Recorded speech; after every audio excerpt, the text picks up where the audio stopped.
गोविंद शिल्प घेऊन येत आहे 79 ट्विन बंगलोचा भव्य दिव्य पंढरपुरातील एकमेव प्रकल्प। आमच्या प्रकल्पाची वैशिष्ट्ये मनाला शांती देणारं महादेवाचं मंदिर, मुख्य रस्ता सुमारे 30 फुटांचा, अंतर्गत रस्ता सुमारे 20 फुटांचा, ग्रामपंचायत योजनेचा प्रत्येक बंगलोजला स्वतंत्र नळ, सांडपाण्याची सुरक्षित विल्हेवाट, सर्व टाइल्स ग्लॉसी आणि नामांकित कंपनीच्या, सर्व स्टेअर, खिडक्या, चौकटी सुपर ब्लॅक ग्रेनाइट, दोन्ही अटॅच बाथरूम पूर्णपणे टाइल्स, पंतप्रधान हर घर नल योजना पूर्णत्वाकडे, bathroom, basin, kitchen, CP fittings हे जगवार कंपनीचे, स्टील वर्क पूर्णपणे जिंदाल कंपनीचे, 1000 लिटर पाण्याची टाकी, 150 लिटर सोलर वॉटर हीटर सोबत वॉटर प्युरिफायर, प्रत्येक बंगलोजला स्वतंत्र पार्किंग, दर्शनीय भाग पूर्णपणे डॅटो टाइल्स, टाटा प्रवेश कंपनीचे आकर्षक भक्कम दरवाजा, फुटी उंचीचे सुरक्षित कंपाऊंड। मग विचार काय करताय? गोविंद शिल्प, पत्ता गट नंबर 95, हॉटेल अंगण शेजारी, टाकळी रोड, पंढरपूर। ताज्या घडामोडी पाहण्यासाठी आमच्या YouTube चॅनलवरील PVR म्हणजेच पंढरी वार्ता या न्यूजला सबस्क्राइब करा आणि शेजारील बेल आयकॉनवर क्लिक करा।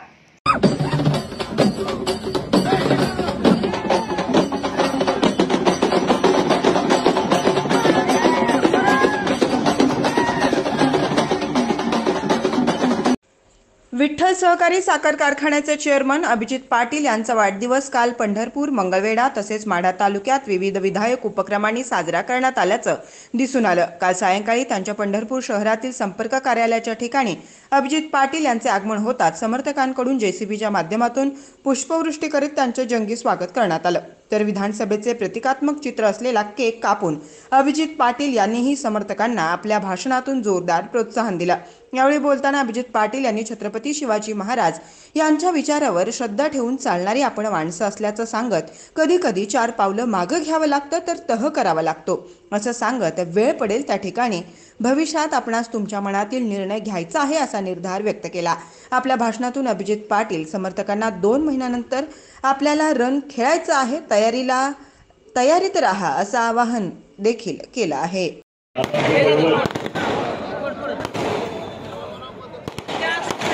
पंढरीचा पांडुरंग जो समस्त ब्रह्मांडाला न्यायाच्या भूमिकेतून कोणतंही शस्त्र सोबत न ठेवता कटेवरती हात देऊन या संसारातील सर्व दुःखांवरती फुंकर घालण्याचं काम करतो। त्या विठुरायाच्या पावन नगरीमध्ये, त्या परिसरामध्ये आपण सर्वजण जन्माला आलो आणि त्या विठ्ठलाच्या कृपा आशीर्वादाने असलेल्या भागामध्ये आपल्याला काम करण्याची संधी मिळाली। त्या विठू माऊलीला नतमस्तक होतो। आज लोकशाहीर अण्णाभाऊ साठे यांचं देखील जयंती, ज्यांनी आपल्या गावाकडच्या महिलेसाठी मुंबईमध्ये जाऊन संघर्ष केला आणि मुंबई महाराष्ट्राला मिळाली पाहिजे हा लढा उभा केला। त्या लढवयास साहित्यरत्न लोकशाहीर अण्णाभाऊ साठे यांची आज जयंती आहे। त्यांना देखील सर्वप्रथम नमन करतो।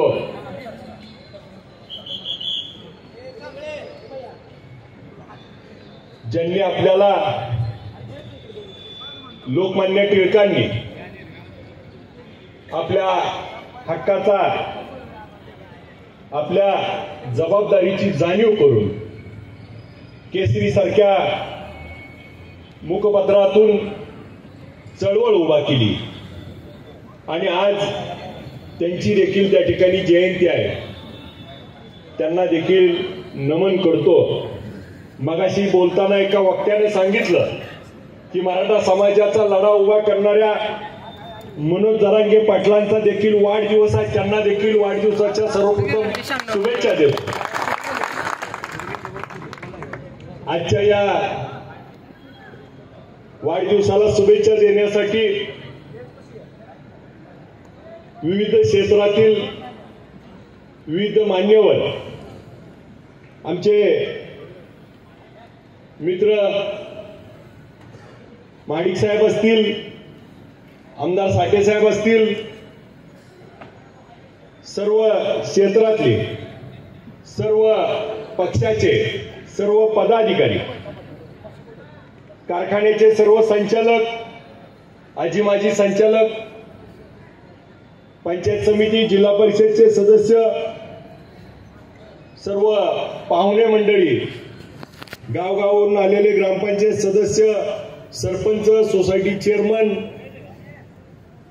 ज्याला आज काहीतरी करू वाटतंय आणि स्वतःच्या पायावरती उभा राहायची हिंमत घेऊन जो तरुण आज तडफेनं निघालेला, मोठ्या संख्येनं आज हा तरुण या ठिकाणी आलाय, ते सर्व तरुण, वडीलधारी ज्येष्ठ, माझ्या माई माऊली, मला ज्या ट्युशनला होत्या त्यांनी आज मला एक पत्र दिलं, त्या शिक्षिका, त्याचबरोबर आमचे समाजाचा खरा आणि खोटा आणि समाजाला भेदक असं सर्व आमचे पत्रकार बंधू, चळवळ उभा करणारे, समोर जमलेले सर्व वडीलधारी ज्येष्ठ, एवढ्या मोठ्या संख्येने आपण त्या ठिकाणी आलात आणि मला लढण्याचं बळ पुन्हा एकदा 10 मिळाल्यासारखं आज वाटायला लागलं.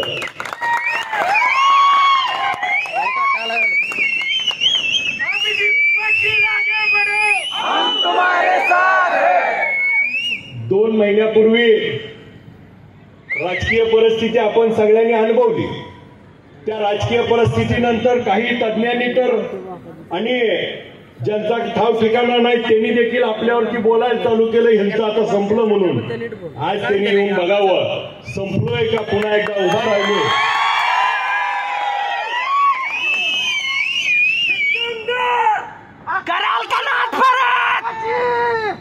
आज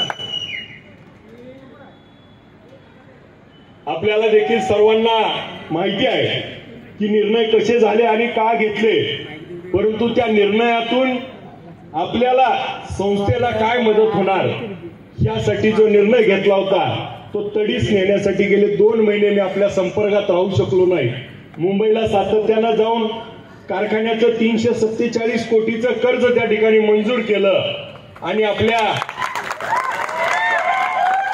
शेतकरी सभासदाला त्या ठिकाणी परत एकदा त्या विठ्ठल कारखान्याला गतवैभव प्राप्त करण्यासाठी, बळ आणण्यासाठी त्या ठिकाणी काही निर्णय घेतले आणि त्या निर्णयातनं आज त्या ठिकाणी आपण परत एकदा उभा राहिलोय. 8,000 गेल्या वर्षी गाळप करून 10,81,000 गाळप केलं. त्या ठिकाणी यंदा आता आपल्याला 347 कोटी रुपये मिळत आहेत. त्याच्यातले आपण काही पैसे त्या ठिकाणी 6,000 टनानं गाळप वाढवण्यासाठी, बॉइलिंग हाऊससाठी वापरतोय. म्हणजे या सीझनला पहिला महिना नोव्हेंबर जाईल, परंतु डिसेंबर पासून त्या वर्षी थोडं ऊसाचं उत्पादन कमी आहे, पण पुढच्या वर्षी मला खात्री आहे की 20 लाखाचं गाळप त्या ठिकाणी विठ्ठल कारखान्याला करून दाखवायचं. गेल्या वर्षी 10 लाख गाळप करू असं जेव्हा मी बोललो त्यावेळेस काही लोक माझी चेष्टा करायची, परंतु 10 लाख सांगितल्यावर 10,81,000 करून दाखवलं आणि जो धक्का दिलेला त्याच्यातनं अजून कोण उठलेलं नाही. एकाच गावात त्यांचं एवढं काही नीट झालं की आपल्या मागे लागली होती, परंतु आपण पण त्या ठिकाणी काही गोष्टी छत्रपती शिवाजी महाराजांचा इतिहास ज्या ज्या माणसांनी वाचलाय, ज्यांनी ज्यांनी अंगीकृत केलाय, छत्रपती शिवाजी महाराजांच्या इतिहासामध्ये आपण जर बघितलं तर छत्रपती शिवाजी महाराजांनी वेळ पडली तर त्या ठिकाणी पुरंदरचा तह देखील केला होता. वेळ पडली तर छत्रपती शिवाजी महाराज दरबारामध्ये दरबार उधळून देखील त्या ठिकाणी गेले होते आणि वेळ पडली तर त्या ठिकाणी आग्र्यावरनं पळून देखील त्या ठिकाणी आले होते आणि वेळ पडली तर त्या ठिकाणी समोरच्याचा कोताळा देखील काढला होता. त्यामुळं वेळ पडेल त्या ठिकाणी तो निर्णय घेता आला पाहिजे आणि त्या रणनीतीनुसार भविष्यातले वेळ देखील आपल्याला घ्यायचे आणि आपल्या सगळ्यांच्या मनातली जी इच्छा आहे. मला बऱ्याच जणांनी आज शुभेच्छा देताना म्हणले की पुढच्या वर्षी वाढदिवसाला तुम्हाला आमदार म्हणून मी म्हणलं 4 महिन्यात होतो, वर्ष कशाला.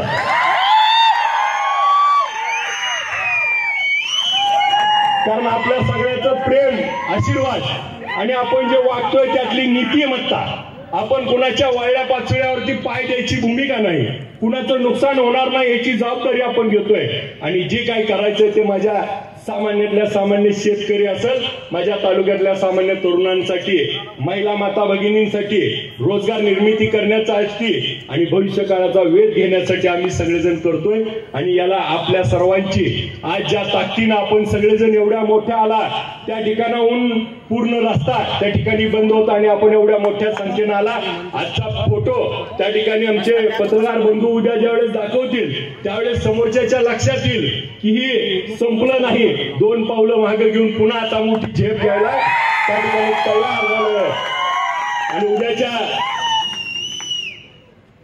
2 महिन्यानंतर आपल्याला देखील आता रन करायचंय.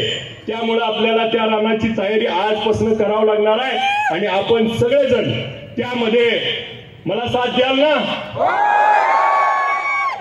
जेव्हा काही नव्हतं त्यावेळेस तुम्ही सर्वांनी त्या ठिकाणी रात्रीचा दिवस केला.